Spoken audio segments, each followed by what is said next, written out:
How to use Quick Order on PJ Platinum.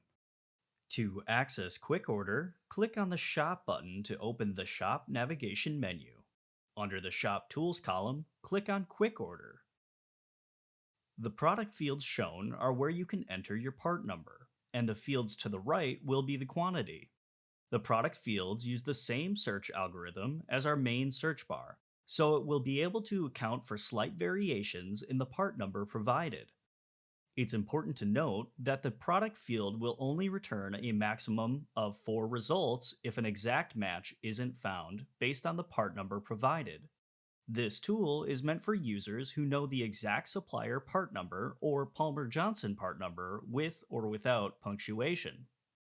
For example, a ZF part number usually contains periods, such as 0635 period 900 period 663. We can type that in to find the part, or that same number without the periods. Both queries return the same part.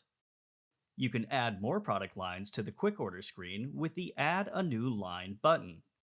Once you've added all your products, you can add these to your cart by clicking Add to Cart.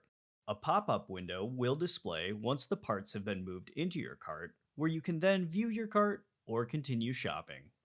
For more information on Quick Order or questions about PJ Platinum, reach out via PJ Platinum at pjpower.com or 1 800 310 4907.